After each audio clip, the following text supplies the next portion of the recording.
bonjour à toutes, bien bonjour à tous, c'est Alex, j'espère que vous allez bien et je vous souhaite la bienvenue dans cette quotidienne numéro 133 où on est un petit peu trop près quand même du mardi 22 novembre 2016. Le mec c'est son anniversaire mais il sait pas quel jour on est. Voilà, oui j'ai 24 ans aujourd'hui. Allez, vas-y, j'attends vos commentaires. Ouais, t'es vieux, bientôt 25. C'est bon. J'en ai déjà eu plein depuis ce matin donc je suis plus à ça près. Bien, on est parti comme d'habitude avec vos infos jeux vidéo et tech. Ça devrait être une quotidienne qui sera assez rapide puisqu'il y a un seul commentaire, il n'y a pas tant d'informations que ça et je n'ai pas le temps. Enfin, j'ai pas le temps. J'ai un rendez-vous juste après, donc du coup ça devrait être assez expédié. Bien, on commence donc avec notre info jeu vidéo. Il s'agit d'Ubisoft qui, dans ses grandes idées habituelles, déclare des trucs qui sont un petit peu rigolos.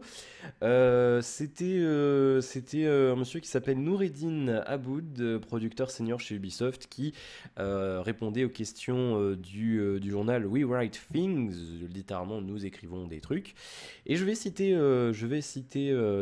monsieur Aboud, qui nous disait, je cite donc, nous sommes des développeurs, plus de plateformes il y a pour les joueurs, mieux c'est pour nous, tout spécialement lorsque les plateformes s'améliorent encore et encore. Les nouveaux hardware nous offrent des outils pour innover davantage dans nos jeux. Cela inclut la possibilité de pousser les graphismes à un tout autre niveau, ce qui crée une expérience plus immersive pour les joueurs. Bien. Alors oui, c'est ce qui a été dit par ce monsieur, et en fait on lui demandait est-ce que c'est intéressant pour vous, est-ce que ça pose problème le fait que les consoles se renouvellent peut-être un petit peu plus rapidement que sur les générations précédentes. Avant ça on disait que le cycle de vie d'une console était en général compris entre 5 et 8 ans. Ça dépend des consoles, hein, bien entendu. Maintenant, la PS4 et la Xbox One sont sorties il y a 3 ans. La One est sortie il y a pile 3 ans aujourd'hui d'ailleurs. C'était le 22 novembre 2013. Et je me souviens, c'était la veille du lancement de Game It. Donc ça commence à dater un peu. Là, il va y avoir déjà une pseudo One, One Plus, quoi. Enfin, One Plus. Ah, c'est pas fait exprès du tout. Mais voilà, il y a eu la PS4 Pro, il y aura la fameuse Project Scorpio là, et du coup on lui demandait est-ce que c'est gênant pour un développeur comme Ubisoft d'avoir des différents hardware comme ça, est-ce que ça pose un problème pour le développement ou pas. Et donc ce monsieur nous dit que non, nous dit que c'est mieux parce que ça permet d'innover dans les jeux, comme je vous l'ai dit, ça permet de pousser les graphismes à un tout autre niveau, une expérience plus immersive, blablabla, hein, parce que les downgrades graphiques chez Ubisoft on connaît. Maintenant, moi, ce que je vois, ce que vous me direz, ce que vous en pensez dans les commentaires, ce que je vois comme message caché derrière ça, c'est il y a plus de consoles, donc il y a plus de gens qui achètent des consoles, donc ça veut dire que techniquement parlant, statistiquement parlant, le parc de personnes susceptibles d'acheter un jeu donné est plus grand, puisqu'il y a plus de choix disponibles. Vous avez une PS4 Pro qui est plus chère, une PS4 qui est moins chère. Là, il va y avoir le Black Friday, on sait qu'il y a des One. Il y a des One qui vont être à 200 euros chez Auchan. Il y a de plus en plus de gens qui vont s'équiper. Et après, il va y avoir la Switch, etc., etc. Donc moi, pour moi, le message caché, c'est oui, certes, il y a plein de consoles, il y a plein de possibilités techniques. Vous pouvez avoir des meilleurs graphismes sur une PS4 Pro, vous pouvez avoir quelque chose de plus sympa. Encore que, je vous rappelle, il y a 3 ans, quand on nous vendait les PS4 Xbox One, c'était oui, c'est la génération du Full HD à 60 images secondes. On l'attend toujours. Moi, je dis ça, je dis rien. Je reprends juste les infos qu'on nous donnait il y a 3 ans. Hein, maintenant, après, vous en faites ce que vous voulez. Mais bon, on nous a peut-être un peu pris pour des cons quand même il y a 3 ans. Hein. Moi, je dis ça, je dis rien. Bref, en tout état de cause, le fait est que il y a plus de monde, donc pour Ubisoft, ça suppose plus d'argent. Il faut le dire aussi. C'est clair et net. S'il y a plus de parcs de consoles. Le parc est plus grand, ça fait plus de gens qui peuvent acheter le tel ou tel jeu, donc du coup c'est plus intéressant pour Ubisoft et pour n'importe quel développeur évidemment. Après, est-ce que c'est gênant pour développer un jeu pour des maisons de développement comme, comme les studios Ubisoft? Faut pas poser cette question à Ubisoft, faut poser cette question à des plus petits studios, faut poser cette question à des développeurs indépendants. Ubisoft, ils en ont rien à foutre. Je veux dire, il y a un truc qui sort, bim, en 2 jours, ils savent développer dessus. Enfin, c'est Ubisoft, c'est pas le pauvre gars dans son garage qui va galérer. Moi, voilà, je trouve ça un petit peu idiot de poser cette question à Ubisoft. Maintenant, bon, il est vrai que c'est intéressant pour le joueur également, parce que c'est vrai que bon, plus de perf sur ces nouvelles versions améliorées de ces consoles. Maintenant, est-ce que ça serait pas... Enfin, je sais pas, moi, la console est amenée à évoluer dans le sens, voilà, si tous les 3 ans on a des versions améliorées des consoles qui sortent, moi je sais pas, est-ce que ce serait pas intéressant de vendre une console avec des modules qu'on peut changer comme sur un PC? Je veux dire, voilà, on nous vend la console et puis on vous dit clairement, dans 2 ans il y aura un nouveau module GPU, je sais pas, sous forme d'une espèce de, vous savez, comme les disques durs en option sur les Livebox ou les trucs comme ça, ils vous vendent ça dans une espèce de cassette, enfin dans un support en plastique avec le truc dedans qui s'en fiche avec un connecteur, style, voilà, un truc qui copie un peu, je sais pas, le PCI Express ou quelque chose comme ça. Et on vous dit, bah, dans quelques temps, il y aura le module GPU V2 qui va sortir pour votre console. Est-ce que vous voulez l'acheter ou pas? Si on le rend facilement compréhensible par le commun des mortels, je pense qu'il y a moyen que ce soit quelque chose qui arrive. Et ça serait peut-être plus intelligent ça serait peut-être plus intelligent les constructeurs de proposer ça comme ça. Alors après, d'un point de vue vente, on va nous dire oui, mais du coup, ils sont obligés de racheter une console en entier. Oui, mais du coup, il y a des gens qui vont pas le faire. Donc du coup, je pense qu'il y a un certain équilibrage. Et puis après, il y a le point de vue écologique. Est-ce que c'est intéressant de refaire toute une console en changeant juste 3 pièces dedans? Je suis pas certain, mais bon, après voilà. Donc moi, je pense très sincèrement, et ça sera quelque chose qu'on pourrait être amené à développer, je pense que le mode de fonctionnement des consoles de jeux va évoluer. Il va peut-être plus se rapprocher d'un PC dans les années à venir. Euh, Déjà, on le voit, les systèmes d'exploitation sur console ressemblent énormément à des systèmes sur PC. Je veux dire, on prend celui de la One, on peut tourner des applis dev sous Windows sans trop de problèmes, c'est assez adaptable facilement. Et les architectures hardware ressemblent de plus en plus à ce qu'on a sur ordinateur, c'est-à-dire des architectures x86 ou x64. Voilà, donc je pense que ça va évoluer. Après, dans quel sens, on verra, et surtout à quelle vitesse. Ce serait un débat intéressant à faire, je pense. Bien, vous me direz ce que vous en pensez dans les commentaires. Rien d'autre d'intéressant à se mettre sous la dent côté jeux vidéo aujourd'hui. Mais d'avis, il y a le test de Farming Simulator qui se promène et on nous parle de Fallout 4 VR qui se développe tranquillement et qui sortira normalement première moitié de l'an prochain sur HTC Vive et certains rêvent d'une sortie sur PSVR. Maintenant, moi je serais vous, je ne m'y attendrai pas trop parce que niveau performance, c'est quand même pas fameux. Donc, à mon avis, il faudra investir sur un Vive si vous voulez faire du Fallout 4 en VR. Bien, justement, on va passer à vos informations high-tech du jour avec, justement, on reste chez HTC, la sortie de l'officialisation de ce fameux HTC Evo qui, c'est nul, quoi, je suis désolé. Ça ressemble à ça, voilà, je vous le montre, hein, parce qu'on fait le travail comme il faut. Voilà, il y a une petite vidéo promotionnelle ici. Voilà, c'est beau. Ouh, on a fait un travail sur du design. Ouh, regardez. Ouh, on a fait des trucs un peu biseautés. C'est plutôt pas mal en termes de design, moi j'aime bien. Maintenant, le problème majeur de ce téléphone, c'est bel et bien son processeur, puisque on est fin 2016 et ce téléphone est propulsé par un Snapdragon 810, le fameux réchauffe biberon, ou ce que vous voulez, le fameux radiateur, le grill, le grille-pain, le micro-ondes, tout ce que vous voulez, qui, bon, certes fonctionne mieux, mais quel est l'intérêt foutre Dieu de foutre un processeur de l'an dernier sur un téléphone, enfin, je veux dire, c'est du haut de gamme, putain, bon sang de bonsoir. Mais pourquoi vous mettez un Snapdragon 810? C'est quoi le foutu intérêt pour HTC de faire ça? Écran QHD 2560 par 1445,5 pouces, batterie, bon, en plus de 3200 mAh, certes avec charge rapide, mais enfin bon, voilà. 3 Go de RAM, Snapdragon 810, logique 0.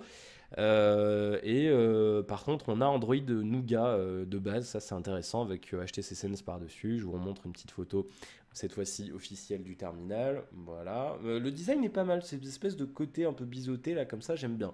Ça c'est pas mal. Je dois dire que le design me plaît, même s'il y a encore ces énormes bordures là, dignes de l'an 14 là, chez HTC. Pourquoi il y a une bordure là, comme ça, un écart entre le foutu lecteur d'empreinte digitale et l'écran? Il n'y a même pas écrit HTC, il n'y a rien, ça sert à rien. Pourquoi ils ont fait ça? C'est quoi ce manque de goût dans le design? Là, je comprends pas. Ils vont me dire, oui, mais c'est pour faire la même dimension en haut et en bas. Bah ouais, mais enfin, dans ce cas-là, tu centres le lecteur d'empreinte digitale ou tu le fais plus gros. C'est quoi? On dirait un truc fait par un enfant de 2 ans, quoi. Enfin, j'en sais rien, je comprends pas.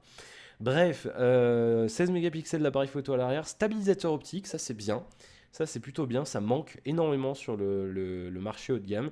Ouverture de f2.0, mode HDR automatique, vidéo 4K et à l'avant on a du 8 mégapixels. Deux versions de ce téléphone avec 32 ou 64 Go de stockage, extensible via micro SD-C, oui.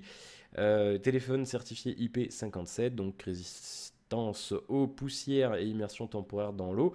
Et alors là, je vais engueuler Frandroid, donc vous allez encore me dire, oui, tu critiques encore les journalistes, blablabla, tu fais pas leur travail. Alors je suis désolé pour monsieur Omar Belkab qui a rédigé cet article, mais ça s'appelle un titre putaclic. Pourquoi? Le titre, il est le suivant. Le HTC 10 Evo est officiel et déjà décevant pour son prix. On est d'accord, donc on parle du prix. Je descends la fin de l'article, voilà. Et le titre, deux derniers paragraphes, aucun prix annoncé. Donc là, c'est vraiment prendre les lecteurs pour des cons, je suis désolé, c'est du foutage de gueule. Sur le site de HTC, le smartphone est annoncé entre 17 900 et 19 900 nouveaux dollars de Taïwan, soit entre 528 et 587 euros environ en conversion brute, donc hors importation, hors TVA, hors tout ce que vous voulez. Et le HTC 10 était proposé à partir de 21 900 dollars taïwanais, soit 749 euros en France, avec taxes et compagnie. Et donc pour l'instant, et je cite, c'est vraiment, vous regarderez l'article, en Europe, les prix du HTC 10 n'ont pas encore été annoncés. On ignore également quand il sera disponible. Donc pourquoi, nom de Dieu, monsieur Belkab a titré son article déjà décevant pour son prix. Déjà, tu n'as pas vu le téléphone. Donc moi je dis c'est nul, d'accord, mais peut-être qu'il fonctionne bien. À quel moment tu vas dire c'est décevant? Tu ne l'as pas testé. Et surtout, pourquoi tu parles du prix alors que le prix n'a pas été annoncé? Peut-être qu'il sera moins cher en Europe, on n'en sait rien. C'est fort peu probable, puis il s'en sera sans doute à 599. Je suis d'accord. Mais ça s'appelle faire du putaclic. Le prix n'est pas annoncé. C'est non, on ne fait pas ça. Ça, je suis désolé, c'est ridicule. C'est d'un nul, mais c'est n'importe quoi. Et ça s'appelle du journalisme. En 2016, ça pour les gens, c'est du journalisme. C'est comme jeuxvideo.com qui nous met journaliste jeuxvideo.com et les mecs ne se relisent pas. Aucune relecture, ils se tombent sur les dates de sortie des jeux, il y a des fautes de partout, tout ce que vous voulez.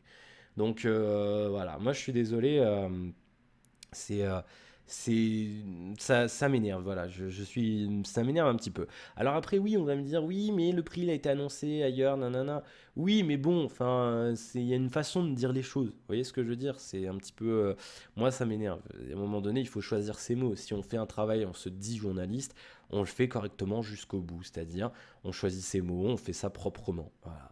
Et c'est quelque chose qui se perd et c'est bien dommage. Et aujourd'hui, on fait la course à l'information en temps réel, d'accord, mais on peut le faire en temps réel et en vérifiant ses sources.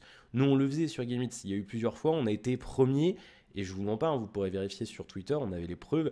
On a été, par exemple, pour l'annonce officielle de Far Cry 4, on a été le premier média francophone, tout confondu, à l'annoncer. On était en direct, et pourtant, on a été vérifié. J'ai pris le temps d'aller voir le communiqué de presse de Ubisoft. Et non, c'est quand même, enfin, je veux dire, ça prend 30 secondes. Les gens ne font pas leur travail. C'est incroyable. Enfin bref, que voulez-vous que je vous dise? Voilà pour cette annonce de ce HTC. Vous me direz ce que vous en pensez. Bon, pour moi, c'est... Voilà, bon, oui, ok, ça peut être décevant. Là, je suis d'accord. On va dire que je suis d'accord là-dessus, mais pour l'histoire du prix, c'est pas possible. Bien. Mise à jour de Google Maps qui passe en version 9.41.0. Et alors là, un truc sympa, donc ça a été officialisé ce matin ou cette nuit, très tôt, voilà, bon, courant de la nuit, début de ce matin. Officialisation donc des nouvelles fonctionnalités de Google Maps. Et ça, c'est plutôt pas mal. Alors, on va dire, gna, vie privée, on peut pas, gna, gna, gna. Bon, ben restez chez vous, achetez un téléphone filaire fixe et cassez-nous pas les pieds. Vous connaîtrez en temps réel le nombre de personnes qui occupent un lieu, et donc là, encore une fois, alors là, voilà. Exemple typique de Frandroid, Mathieu Chassin ne sait pas conjuguer, ne sait pas accorder les phrases, je vais vous montrer. Désormais, vous connaîtrez en temps réel le nombre de personnes qui occupent un lieu. Qui occupe un lieu, ça devrait être ENT, puisque c'est pas le nombre qui occupe le lieu, c'est les personnes. Donc il y en a plusieurs, c'est qui occupe ENT. Voilà. Donc moi je passe ma vie, tous les jours, je fais signaler des fautes dans l'article et je leur corrige toutes leurs putains de fautes à Frandroid, parce que ça m'énerve. Qu'est-ce que vous voulez que je vous dise? Donc voilà, c'est intéressant, on nous dit pour les organisations de dernière minute, oui c'est vrai. Et, de dernière minute, là par contre il s'est mis au pluriel pour une raison obscure, alors soi-disant ça peut se mettre au pluriel. Maps donne la possibilité de connaître combien de temps en général les personnes restent à un endroit, et ça c'est bien, durée moyenne des visites, etc. Ça je suis plutôt pas mal. C'est vrai que vous savez, il y a ces histogrammes là Sur Maps, quand vous cherchez un lieu, on peut voir à peu près combien de temps les gens restent à un endroit et les différents moments, pardon, où il y a le plus de monde. Donc pas sur ça, mais je vais prendre par exemple, on va dire on va dire, je sais qu'il y en a. C'est un Intermarché, je crois qu'il y ait le système comme celui-ci. Hop, bim, normalement il y a la fréquentation, si je dis pas de bêtises. Oui, vous voyez ici sur l'Intermarché, on le voit ici, horaire de machin, et donc on a un histogramme avec les heures où il y a le plus de monde, et on nous dit durée moyenne sur place 25 minutes. Voilà, et donc après on peut voir le détail heure par heure, et c'est plutôt pas mal. Maintenant, généralement, on peut animer, donc c'est un moment rêvé pour aller faire ses courses. C'est le mardi à 13h45. C'est le genre de moment dans la journée où moi je vais faire mes courses parce que je supporte pas quand les magasins sont pleins. Bon, mais je pense que personne n'aime ça de toute façon. Et voilà, voilà, voilà. Bon, donc c'est plutôt pas mal cette mise à jour de Google Maps. Et puis, on va terminer avec un petit bon plan sympathique. C'est Bouygues Télécom qui casse encore les prix. Mais vous allez voir que je vous conseille peut-être encore d'attendre un petit peu. C'est un conseil à prendre c'est en demi-teinte parce qu'il n'y a rien de sûr, mais tout me laisse penser qu'il y aura encore mieux début décembre. Pourquoi je vous en parle de ça? On vous parlait vendredi avec Seb du 20 Go à 10 € par mois, et donc aujourd'hui Bouygues Télécom nous sort une série spéciale 10 Go à 5 euros, enfin 4,99 par mois. Au lieu de 22,99 par mois, donc c'est valable pendant un an, 4,99 sans engagement. Vous avez bien sûr appel, SMS et MMS illimité en France. 10 Go d'internet en 4G et pas de roaming bien entendu sur ce forfait-là. 4,99 € par mois pendant un an. Et bien sûr, c'est sans engagement. Donc au bout d'un an, soit vous payez 22,99, soit vous allez voir ailleurs ce qui se fera sans problème. Puisque de toute façon, il y a sans arrêt ce genre de promo. Et c'est vrai que c'est pour ça, le fameux Bien New 20 Go exclu web à 10 €, on comprend pas pourquoi ils le pérennisent pas, parce qu'il y est tout le temps, il y est au moins 4 fois par an, quoi. Donc, ou en plus, ils nous mettent, ils disent, oui, il finit tant, tel jour. Et après, ils font, ouais, on prolonge encore au moins 2 semaines. Voilà, bon. Ça n'a plus vraiment de sens particulier. Enfin voilà, du coup bah, c'est valable jusqu'au 28 novembre apparemment, donc si vous voulez souscrire, vous allez directement sur le site de Bouygues Télécom, puisque bien sûr c'est des offres bien new et ne sont pas disponibles apparemment en boutique jusqu'aux dernières nouvelles. Alors peut-être que ça a changé, j'en sais rien, ils sont tellement dans la tourmente dans les boutiques, ils étaient tout contents, j'avais essayé de souscrire mes deux V-Box Nomad et les mecs il était refait, il n'y avait personne. Donc voilà, mais normalement non, ça se fait uniquement sur internet puisque c'est marqué exclu web. Voilà pour nos infos high-tech. Et puis Qualcomm, ils sont un peu tapés sur les doigts apparemment par les constructeurs automobiles, puisque ils sont en train apparemment, enfin ils ont développé un espèce de protocole de transmission de données entre véhicules qui s'appelle DSRC. Et ça ne veut pas dire Citroën DS radiocommandé, je vous vois venir tout de suite, hein, les petits blagueurs. Ça veut dire Dedicated Short Range Communication.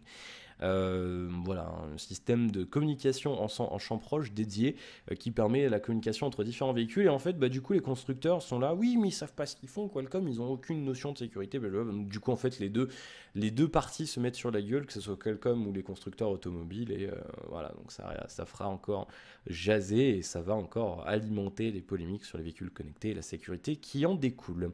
Et puis très rapidement aussi, Samsung qui préparait un Galaxy S7 noir brillant, vous savez, hein, la couleur un petit peu noire de G de l'iPhone, pardon, de l'iPhone 7 d'Apple. Ça arriverait d'ici les fêtes de fin d'année. Ça viendrait de chez l'information vient d'une source de vie Investor. Voilà. Et il y aurait donc un Galaxy S8 Jet Black aussi. Voilà, voilà. Mais c'est habituel chez Samsung de ressortir des téléphones avec d'autres couleurs. Bon, voilà. Ils se débrouillent comme ils peuvent hein, pour survivre. Enfin, survivre. Faire l'effort après leur catastrophique Note 7. Voilà, le Black Friday à la fin de la semaine, on en reparlera peut-être vendredi. Rien n'est sûr pour vendredi, je sais pas encore. Faut que je me débrouille, faut que je m'organise pour tout ce qui est quotidien et compagnie. Je sais pas encore quand je vais partir ce week-end, si je pars d'ailleurs, ce qui n'est pas très sûr. Et puis voilà. Donc on aura l'occasion d'en reparler. Et vous aurez l'occasion, je pense, de vider votre porte-monnaie. bien, parce que ça s'améliore de chaque d'année en année le Black Friday en France, donc c'est plutôt pas mal. Bien, voilà pour nos infos high-tech. 20 minutes pile, enfin passé de quelques secondes maintenant, mais c'est plutôt pas mal. On va terminer avec le petit commentaire de Wolfor QG qui nous dit si tu as besoin d'un coup de main pour une vidéo en extérieur ou quelque chose d'autre, tu me fais signe. Je serai ravi d'apporter un coup de main, je ne suis pas très loin de Clermont, hashtag campagne. Eh bien écoute, merci beaucoup. Je suis content de savoir qu'il y en a 2-3 d'entre vous qui habitaient dans le coin. C'est plutôt cool. Donc bah, je ne manquerai pas de lancer un appel de toute façon sur YouTube. Je me rends compte que j'ai une espèce de mèche derrière là qui... c'est un peu chiant. Je ne manquerai pas de lancer un appel si jamais j'ai besoin d'aide pour faire un tournage en extérieur. Mais pour l'instant, c'est au stade d'idée, hein, il n'y a rien de prévu. Mais voilà, en tout cas, c'est bien gentil de proposer ton aide. Merci beaucoup, Wolfor. Voilà pour vos commentaires. Très rapidement, le racontage de vie. Je vais faire un live, donc du coup vous le verrez plus tard, le temps que ça se upload. Mais je pense que je vais streamer un petit peu cet après-midi et je vais liver demain après-midi, mercredi. Donc vous aurez une quotidienne un petit peu comme ça, rapide, avec les infos du matin et de cet après-midi-là. Je pense que les quotidiennes seront amenées à sortir plus tôt dans la journée parce que à terme, j'aimerais bien les faire soit en direct et mettre le replay tous les jours, soit de temps en temps, mais du coup j'aimerais bien les faire vers midi, 13h, quelque chose comme ça, vraiment le petit rendez-vous mi-journée, plutôt que de les faire en journée, et comme ça on prend les news de la veille, et après souvent, quand il y a une information qui sort dans l'après-midi, on a les détails un petit peu plus tard dans la soirée, enfin voilà, il y a du développement qui est fait, et du coup c'est peut-être plus sympa pour en parler un petit peu, donc voilà, je pense que les horaires vont être amenés à évoluer très légèrement, on verra ce que ça donne, si ça marche mieux ou pas, enfin si moi ça me fonctionne chez moi, je veux dire, ça changera pas fondamentalement le nombre de vues, je suppose, mais voilà, je verrai ce que ça donne et je verrai si c'est un format et un mode de fonctionnement qui me plaît ou pas. Mais c'est vrai que ça me permettrait de le faire en direct plus facilement. Comme ça, je pourrais mettre le replay dans l'après-midi. Ça vous changerait pas grand-chose fondamentalement dans le... Oui, je dis beaucoup fondamentalement, c'est vrai. Dans le truc. Et du coup, moi, ça me permettrait d'avoir le temps après, tranquille, l'après-midi, de faire du stream si... Toutefois, je décide d'en faire et ça serait plutôt les mercredis parce que bah, y a les gens qui sont en cours. Bah oui, on pense à vous. Voilà. Les replays des lives seront sur YouTube, c'est prévu. Je l'ai pas mis pour celui de ce week-end parce que c'était quand même laborieux et je voyais pas vraiment l'intérêt de vous faire un replay de ce truc. Mais on le fera normalement pour les prochains puisque tout a l'air de fonctionner correctement pour le live. Voilà, je pense qu'on a fait le tour. Je ne sais pas encore. Non, je sais pas ce que je vais faire pour mon anniversaire. Peut-être un petit repas. Bon, on verra. Je sais pas encore. Ou je me ferai livrer un truc. Ça sera le grand mystère. Mais je me sens pas très bien en ce moment là. Je sais pas. Je suis un peu vaseux, on va dire. En termes de santé physique, c'est un petit peu compliqué en ce moment. Enfin bref, je pense qu'on a fait le tour. Je réfléchis, mais je pense que oui. Il fait très mauvais aujourd'hui, c'est encore pire qu'hier. Enfin bref. Laissez-moi réfléchir. Je pense qu'on a fait le tour. Ouais. Bah voilà. Que dire de plus? Rien. Il n'y a rien à dire de plus. Vous aurez du City Skylines cette semaine. Et justement, tiens, je voulais vous en parler. Heureusement que j'y pense. L'extension de City Skylines était prévue pour premier trimestre 2017. Et finalement, ils ont réussi à la terminer. Elle sort apparemment le 29, le même jour que Watch Dogs 2. Donc c'est absolument génial. Et le même jour que l'extension de The Crew. Donc c'est fabuleux. Bon, j'ai The Crew, mais j'ai pas encore l'extension. Et j'ai encore jamais essayé The Crew d'ailleurs. Ça serait peut-être intéressant de le faire en live. Il faut que je récupère des piles pour ma manette. Et parce que j'en ai des rechargeables, mais elles sont chez mes parents. Donc. Je sais pas, je vois pas l'intérêt d'en acheter d'autres, puis en plus c'est hyper polluant les piles, autant utiliser des rechargeables. Voilà. Mais donc oui, l'extension avec comment on appelle ça, les catastrophes naturelles et ce genre de trucs, ça arrive semaine prochaine. Donc semaine prochaine, on continuera notre let's play avec la nouvelle extension et je pense que ça sera plutôt pas mal. Voilà. Quant à Watch Dogs, je sais pas, peut-être que j'en ferai en direct, j'en sais rien, mais je pense pas, je suis pas trop fan de faire des let's play avec histoire sur YouTube parce que du coup enfin, vous avez trouvé ça bizarre, mais j'ai l'impression que je me gâche le jeu en fait. Vous voyez, j'ai pas d'immersion que j'aimerais bien avoir, donc je sais pas, on verra ce qu'on fait, mais je suis même pas encore sûr de le prendre Day One ce jeu, donc on verra bien. Voilà qui est dit, voilà qui est fait au niveau jeu vidéo. Et il faut toujours que je fasse la petite vidéo sur le Mi Band. Par contre, l'autonomie, elle est géniale, hein. Ça fait plus d'un mois, il me reste encore 20% de batterie, quelque chose comme ça. Donc c'est vrai on est plutôt pas mal du tout avec ce Mi Band 2 qui a une meilleure autonomie, contrairement à ce qui était annoncé apparemment. Il me reste 22% de batterie et ça fait 28 jours que je l'ai rechargé, donc ça fait 4 semaines aujourd'hui, voilà. Et donc encore 22% de batterie, donc c'est plutôt pas mal. On dépasse le mois en autonomie avec ce bidule, et pourtant je m'en sers plutôt pas mal. J'allume beaucoup l'écran, je fais pas mal de scans avec le truc cardiaque là, comment on appelle ça, bonsoir, la fréquence cardiaque, le battement par minute. Je sais plus, bon, il y a un nom. Voilà, bon, si, en fait, c'est ça, tout simplement. Donc, ça marche bien, je vous en dirai du bien, je pense. Côté high-tech, rien de prévu tout de suite dans l'immédiat. Et on verra, jeux vidéo, faut que je commence The Solus Project. J'espère pouvoir le faire cette semaine en let's play sur YouTube. Ben là voilà, bon bah écoutez, merci d'avoir suivi cette quotidienne, ce sera plus courte que d'habitude mais ce n'est pas un mal. Merci d'avoir suivi cette quotidienne, n'hésitez pas à liker, vous abonner, partager si ça vous a plu et si vous en avez le cœur, ça serait très gentil de votre part. N'hésitez pas justement d'ailleurs si vous en avez le cœur à passer par mon lien Instant Gaming pour vos achats. Et puis voilà, n'hésitez pas à commenter, j'y répondrai dans la quotidienne de demain, mercredi 23 novembre 2016. D'ici là, portez-vous bien, passez une excellente soirée, une excellente journée, et je vous dis à la prochaine, profitez bien de la vie, à demain.